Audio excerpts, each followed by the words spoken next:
मसीह में प्रिय भाई बहन, मैं प्रभु के वचन से आज आप लोगों को उत्साहित करना चाहता हूं और ये बताना चाहता हूं कि अगर आप अपने जीवन में 2 काम करेंगे, आप विश्वास कीजिए ये 2 काम करने के बाद आपके जीवन में हमेशा अच्छा ही होगा, हमेशा आपके परिवार में शांति ही रहेगी, हमेशा आपके घर में प्रभु की उपस्थिति ही रहेगी। और वो 2 काम कुछ और नहीं, हम एक परिवार के विषय में देखेंगे जो प्रेरितों के काम उसके 10 अध्याय में लिखा है कुरनेलियुस के परिवार के विषय में। और कुरनेलियुस जो घर का मुखिया था, उसके जीवन में हम ऐसे बहुत सारी बातों को देख सकते हैं, लेकिन आपको मैं 2 बातों पर आपका ध्यान को केंद्रित करना चाहता हूं। और वो 2 जो काम थे, उस काम के कारण परमेश्वर ने स्वर्ग से एक स्वर्गदूत को भेज दिया।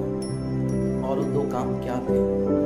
पहली बात, कुरनेलियुस प्रार्थना करने वाला व्यक्ति था। आज आपको पता है बहुत सारे लोग दुख में, तकलीफों में जीवन बिता रहे हैं, और हम जो प्रार्थना करते हैं, हमारी प्रार्थनाएं स्वार्थ से भरी हुई होती है। आप एक बार ऐसे लोगों की ओर नजर उठा करके देखिए जो लोग सेवा कर रहे हैं, उन्हें मारा जा रहा है, पीटा जा रहा है, उनके साथ गलत हो रहा है।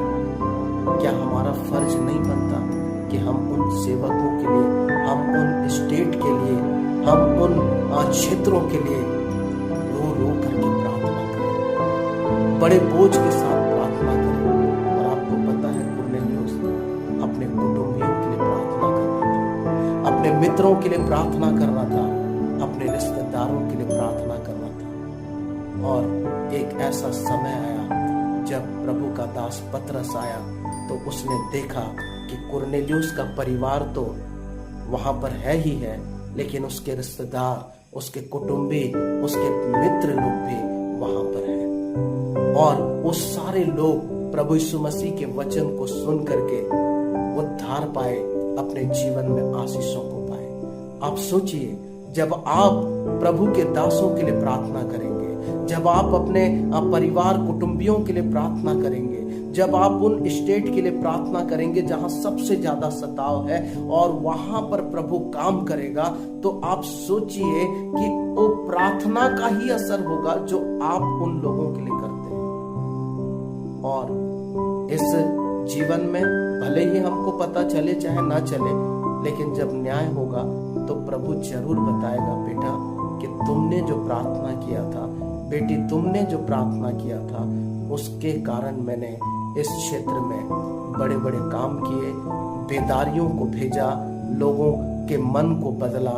तो कितना आनंद होगा, कितना घमंड होगा कि आपकी प्रार्थना के द्वारा कई लोगों का जीवन उद्धार पाया। दूसरी बात, कुरनेलियुस के जीवन में हम देख पाते हैं वो भलाई के काम करता था। वो इतना भलाई करता था कि स्वर्गदूत आ गया और स्वर्गदूत ने कहा, हे कुरनेलियुस, हे कुरनेलियुस, तेरी प्रार्थनाएं और तेरे दान परमेश्वर के पास पहुंच गए।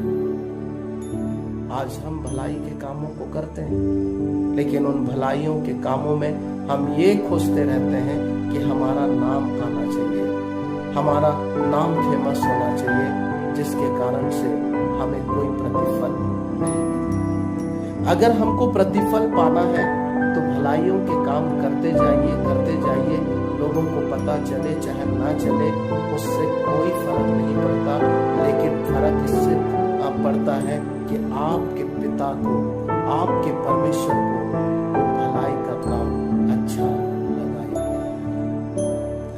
प्रेरितों के काम 9 अध्याय में दोरकास करके एक विश्वासिनी है, उसके विषय में लिखा है कि वो भी प्रार्थना में जीवन व्यतीत करती थी और वो भी भले भले काम करती थी।